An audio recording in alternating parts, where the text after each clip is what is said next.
Good evening, my fellow Americans. Over the past few weeks, officials in each state, commonwealth, and district, without regard to party or political preference, have certified the winning candidates.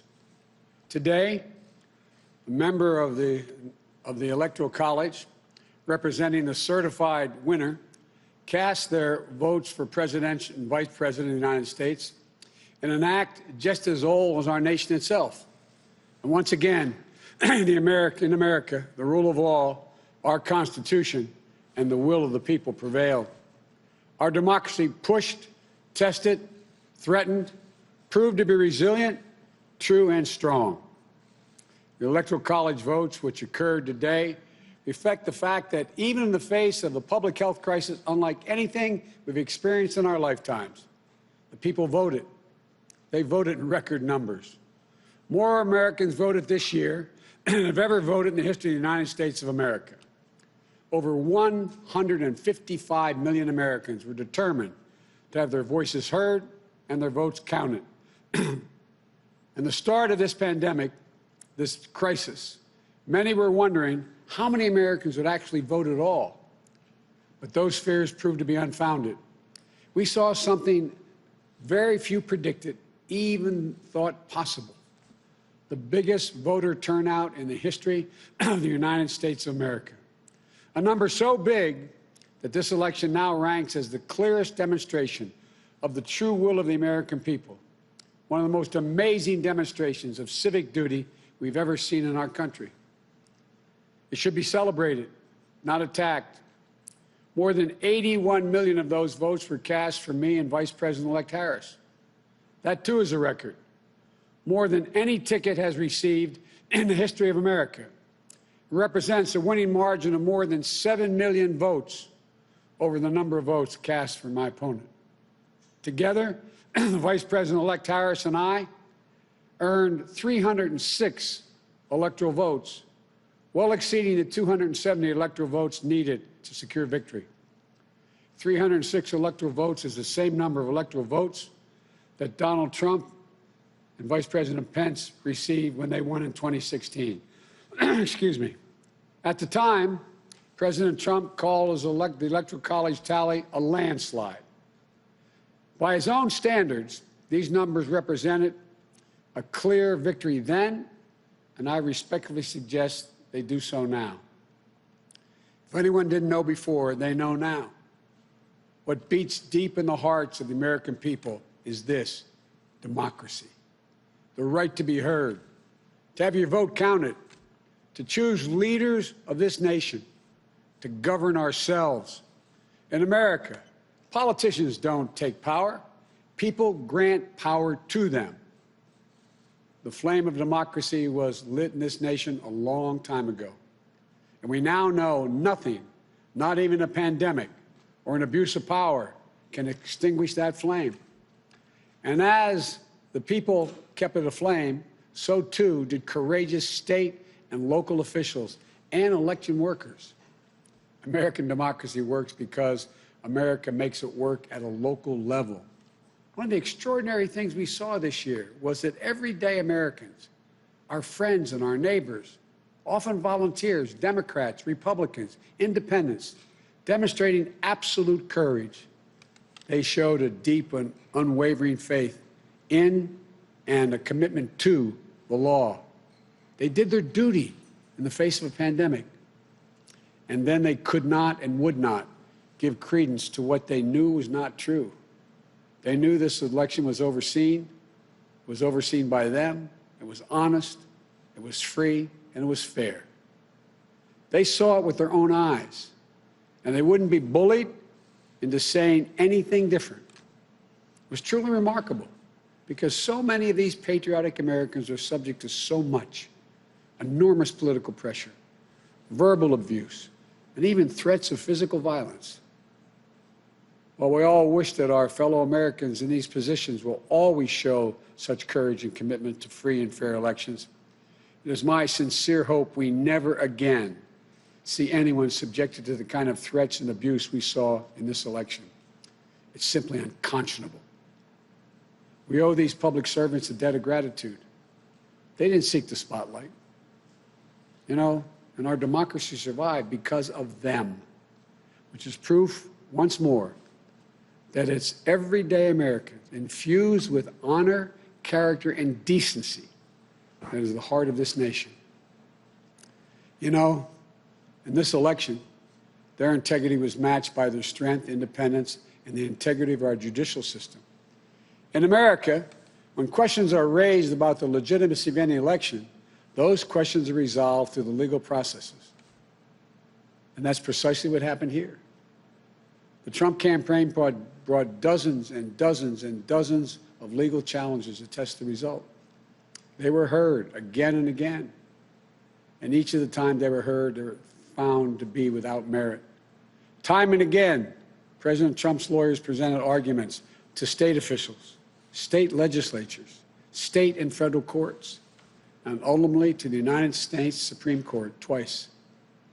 They were heard by more than 80 judges across this country, and in every case, no cause or evidence was found to reverse or question or dispute the results. A few states went for recounts. All the counts were confirmed. The results in Georgia were counted 3 times. Didn't change the outcome. The recount conducted in Wisconsin actually saw our margin grow. The margin we had in Michigan was 14 times the margin President Trump won that state by 4 years ago. Our margin in Pennsylvania was nearly twice the size of the Trump margin 4 years ago. And yet, none of this has stopped baseless claims about the legitimacy of the results. Even more stunning, 17 Republican attorneys general and 126 Republican members of the Congress actually signed on to a lawsuit filed by the state of Texas. That lawsuit asked the United States Supreme Court to reject the certified vote counts in Georgia, Michigan, Pennsylvania, and Wisconsin. This legal maneuver was an effort by elected officials and one group of states to try to get the Supreme Court to wipe out the votes of more than 20 million Americans in other states, and to hand the presidency to a candidate who lost the Electoral College, lost the popular vote, and lost each and every one of the states whose votes they were trying to reverse. It's a position so extreme, we've never seen it before. A position that refused to respect the will of the people, refused to respect the rule of law, and refused to honor our Constitution.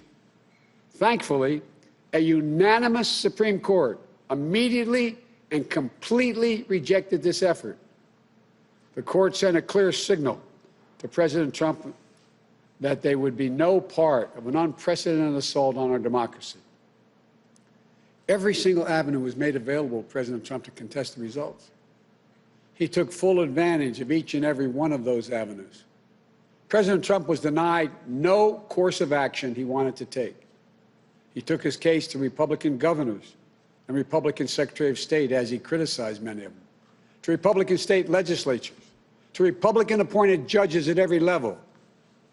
And in a case decided after the Supreme Court's latest rejection, a judge appointed by President Trump wrote, quote, "This court has allowed the plaintiff the chance to make his case, and he has lost on the merits," end of quote. Lost on the merits. Even President Trump's own cybersecurity chief, overseeing our elections, said it was the most secure election in American history, and summarily was let go. Let me say it again. His own cybersecurity chief, overseeing this election, said it was the most secure in American history. You know, respecting the will of the people is at the heart of our democracy, even when we find those results hard to accept. But that's the obligation of those who've taken on a sworn duty to uphold the Constitution. 4 years ago, when I was a sitting vice president of the United States, it was my responsibility to announce the tally of the Electoral College votes in the joint session of Congress that voted to elect Donald Trump. I did my job. And I'm pleased, but not surprised, by the number of my former Republican colleagues in the Senate who have acknowledged already the results of the Electoral College. I thank them. And I'm convinced we can work together for the good of the nation on many subjects. That's the duty owed to the people, to our Constitution, to our history. You know, in this battle for the soul of America, democracy prevailed. We, the people, voted. Faith in our institutions held. The integrity of our elections remains intact. And now it's time to turn the page, as we've done throughout our history, to unite, to heal. As I said in this campaign, I will be president for all Americans. I'll work just as hard for those of you who didn't vote for me as I will for those who did. There's urgent work in front of us. Getting this pandemic under control and getting the nation vaccinated against this virus. Delivering immediate economic help so badly needed by so many Americans who are hurting today. And then building our economy back better than it ever was. In doing so, we need to work together to give each other a chance to lower the temperature. And most of all, we need to stand in solidarity as fellow Americans, to see each other, our pains, our struggles, our hopes, and our dreams. We're a great nation. We're good people. We may come from different places, hold different beliefs, but we share in common a love for this country, a belief in its limitless possibilities.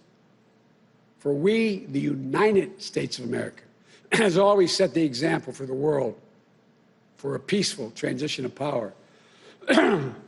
We'll do so again. I know the task before us won't be easy.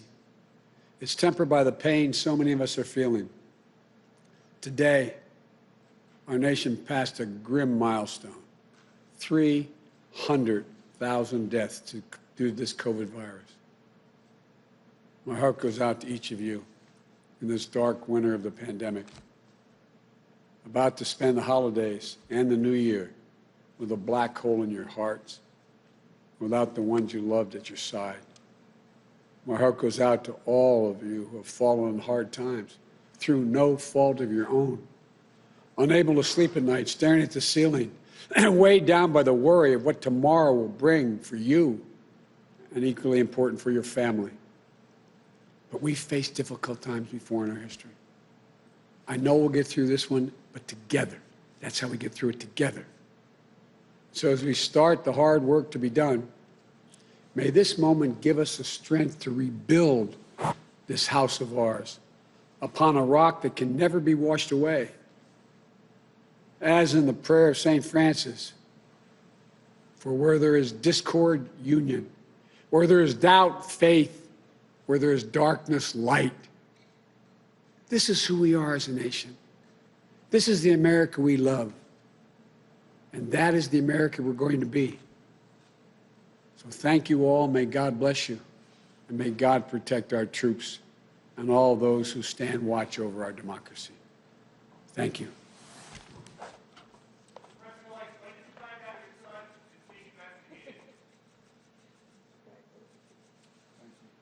Thanks for the congratulations. Appreciate it. Thank you.